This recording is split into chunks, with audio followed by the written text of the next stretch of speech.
नमस्कार प्यारे बच्चों, मैं हिमांशु त्यागी एक बार फिर आप सबके लिए लेकर उपस्थित हूँ 5 बेहतरीन क्वेश्चन हिंदी साहित्य के भयंकर ट्रिक के साथ। ये जो हमारा पार्ट है ये 11वां पार्ट है, क्योंकि इससे पहले हम 10 पार्ट कर चुके हैं ऑलरेडी, यानी एक पार्ट में हम 5 क्वेश्चन करते हैं, तो इस प्रकार से हम 50 क्वेश्चन हिंदी साहित्य के कर चुके हैं। इस पार्ट के साथ हमारे 55 क्वेश्चन कवर हो जाएंगे हिंदी साहित्य के। हिंदी साहित्य के क्वेश्चन जो बच्चे नए जुड़े हैं एक बार उनके लिए मैं बता दूं फिर से, हिंदी साहित्य हम किस प्रकार करते हैं। अभी हिंदी साहित्य की हमने सीरीज चलाई हुई है 1 लाइनर क्वेश्चंस की, और इसमें हम 500 प्लस क्वेश्चन कवर करेंगे। सारे क्वेश्चन हम ट्रिक से करते हैं, क्वेश्चन और उसके बाद उसका आंसर और उसको ट्रिक से रिलेट करके बताते हैं, ताकि जैसे पेपर में बच्चा जाएगा तो वो क्वेश्चन पढ़ेगा और क्वेश्चन के बाद 4 ऑप्शन देखेगा और क्वेश्चन और आंसर को देखते ही उसको ट्रिक याद आ जाएगी, अगर उसने 2, 3, 4 बार ये वीडियो सुन ली है। और हिंदी साहित्य के क्वेश्चन हर उस एग्जाम में आते हैं जिस एग्जाम में हिंदी पूछी जाती है। अगर मैं यूपी कांस्टेबल की बात करूं तो यूपी कांस्टेबल में कम से कम 4 से 5 क्वेश्चन हिंदी साहित्य के पूछता है, और जो दूसरे एग्जाम है यूपी SSS के एग्जाम है उनमें भी 3 से 4 क्वेश्चन हिंदी के पूछता है। पैट जैसे एग्जाम में भी कभी एक क्वेश्चन हिंदी का साहित्य का पूछ सकता है।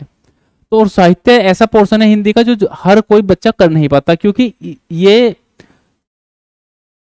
जो क्वेश्चन है याद करने बड़ा कठिन होता है। बच्चे याद करते हैं भूल जाते हैं, क्योंकि इसमें विभिन्न प्रकार की रचनाएं हैं, विभिन्न और अलग अलग प्रकार के लेखक हैं, रचयिता हैं कि ये रचना किसने लिखी है, या इसके लेखक कौन है, या इस पंक्ति के रचयिता कौन है, इस प्रकार से भूल जाते हैं। और ये सारी चीजें मैं आपको यहाँ ट्रिक से करा रहा हूँ। तो वीडियो अच्छी लगे उसे लाइक कर देना, और जो भी आपके दोस्त हैं जो तैयारी कर रहे हैं कॉम्पिटिशन की सबको शेयर कर देना, ताकि ज्यादा से ज्यादा बच्चों का भला हो सके और सभी बच्चे हिंदी साहित्य के क्वेश्चन एग्जाम में बड़ी सरलता के साथ कर सकें।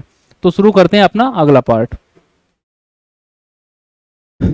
आज के इस पार्ट का हमारा पहला क्वेश्चन है, भ्रमर गीत के रचयिता कौन है। क्वेश्चन आएगा आपको पेपर में कि भ्रमर गीत के रचयिता कौन है। तो भ्रमर गीत के रचयिता कौन है, आपको 4 ऑप्शन मिलेंगे, जिनमें से एक ऑप्शन मिलेगा सूरदास। सूरदास भ्रमर गीत के रचयिता कौन है, सूरदास है। अब याद कैसे करना है, जब आप पेपर में जाओगे और क्वेश्चन इस प्रकार से आ जाएगा कि भ्रमर गीत के रचयिता बताओ कौन है, और 4 ऑप्शन मिलेंगे जिनमें से एक ऑप्शन होएगा सूरदास। तो आपको कैसे पकड़ेंगे उसमें कि भ्रमर गीत के रचयिता सूरदास हैं। ये देखो, इसमें आ रहा है भ्रमर और इसमें क्या आ रहा है गीत, और इसमें आ रहा है सूरदास। तो भ्रमर में ऐसी सेंस आ रही है जैसे भ्रमण, और भ्रमण माने क्या, घूमना। और सूरदास जी का तुम्हें पता है कि सूरदास जी अंधे थे, मतलब ये देख नहीं सकते थे। अब जो व्यक्ति अंधा है वो क्या करेगा, वो आसपास एक लिमिटेड एरिया में क्या करता रहेगा, भ्रमर करता रहेगा, और क्या करता रहेगा, गीत गुनगुनाता रहेगा। तो ऐसे याद कर लेना, भ्रमर गीत यानी भ्रमण के दौरान गीत कौन गुनगुना रहे थे, जो एक लिमिटेड एरिया में भ्रमण कर सकते हैं, और बस बेचारे भ्रमण करते रहते हैं और गीत गुनगुनाते रहते हैं। कौन है, सूरदास। इस प्रकार से याद कर लेना। अगले क्वेश्चन पे चलेंगे। अगला क्वेश्चन है, ईदगाह के रचयिता कौन है, या ईदगाह की जो रचना करी है वो किसने करी है। तो 4 ऑप्शन आपको मिलेंगे, जिनमें एक ऑप्शन मिलेगा प्रेमचंद। ईदगाह की रचना किसने करी है, प्रेमचंद ने करी है। अब देखो याद कैसे रखना है कि वहां जाके आप कैसे छाटोगे कि ईदगाह के रचयिता प्रेमचंद है। अब इस प्रकार से याद करोगे, देखो इसमें आ रहा है ईद और इसमें आ रहा है प्रेम। ईद के दौरान जब ईद होती है तो ईदगाह पे जाके क्या करते हैं, नमाज पढ़ते हैं। तो ईद के दिन ईदगाह पे जाके नमाज पढ़ी जाती है। कैसे पढ़ी जाती है बताओ, प्रेम के साथ पढ़ी जाती है। कैसे पढ़ोगे, प्रेम से याद पढ़ोगे, ऐसा कर लेना। तो जैसे आएगा ईदगाह के रचयिता कौन है, एकदम माइंड में आएगा ईदगाह के दिन, ईद के दिन ईदगाह पर जाकर क्या करते हैं, नमाज पढ़ते हैं। और कैसे पढ़ेंगे, प्रेम के साथ पढ़ेंगे, तो प्रेमचंद। अगले क्वेश्चन पे चलेंगे। इसमें आ रहा है, वीरों का कैसा हो बसंत। वीरों का कैसा हो बसंत, तो इसका सही आंसर क्या आ जाएगा, सुभद्रा कुमारी चौहान। यानी कि वीरों का कैसा हो बसंत, इसके रचयिता कौन है, सुभद्रा कुमारी चौहान।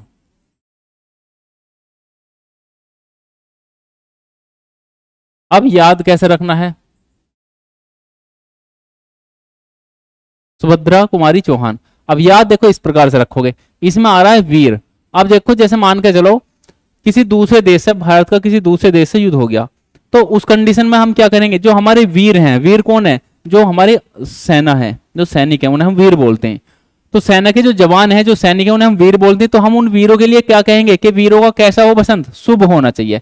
सुभद्रा कुमारी में क्या सेंस आ रही है, शुभ। तो जैसे ही आप पेपर में देखोगे वीरों का कैसा हो वसंत, तो वीरों के लिए हम हमेशा क्या कामना करते हैं कि उनके साथ हमेशा बॉर्डर पर क्या हो, शुभ हो। तो शुभ से सुभद्रा कुमारी चौहान। अगले क्वेश्चन पाओ, इसमें आ रहा है रक्षाबंधन के रचयिता कौन है।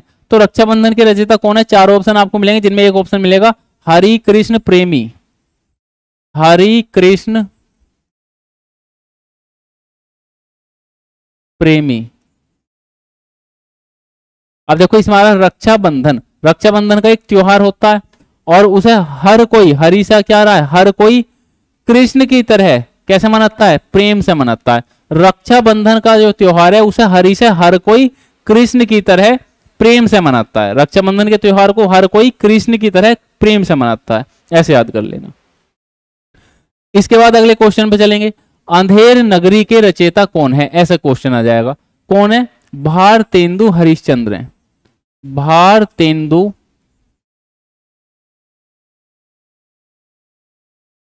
हरिश्चंद्र। अंधेर नगरी के रचयिता कौन है, भारतेंदु हरिश्चंद्र है। याद कैसे रखेंगे, देखो इसमें आ रहा है भारतेंदु में क्या आ रहा है, भारत, और इसमें क्या आ रहा है, अंधेर माने अंधेरा नगरी। तो भारत को आज उस नगरी के समान है जिसमें अंधेरा ही अंधेरा, क्योंकि भारत में क्या हो रही है, अंधेर गर्दी हो रही है। भारत में क्या हो रही है, अंधेर गर्दी हो रही है। हर विभाग में जाके देख लो, किसी विभाग में ढंग से काम ही नहीं चल रहा। तो अंधेर नगरी जैसे आवे, अंधेर नगरी, अंधेर नगरी यानी अंधेर, अंधेर नगरी कहां है बताओ, भारत में। तो भारत में तो भारतेंदु हरिश्चंद्र, ऐसे याद कर लेना। बताओ याद हो गया नहीं सारे क्वेश्चन, साथ के साथ याद हो जाएंगे सारे क्वेश्चन। तो वीडियो को केवल सुन लेना, 2-3 बार ऐसे सुन लो, और हिंदी साहित्य का एक भी क्वेश्चन तुम छोड़ के नहीं आने के, जिम्मेदारी ले रहा हूं, एक भी क्वेश्चन नहीं छोड़ के आने के। चलिए दोस्तों, अगर वीडियो अच्छी लगी है लाइक कर देना, शेयर कर दो, दूर दूर तक पूरे हिंदुस्तान में फैला दो, ताकि किसी बच्चे का हिंदी साहित्य का क्वेश्चन ना छूटे। नमस्कार।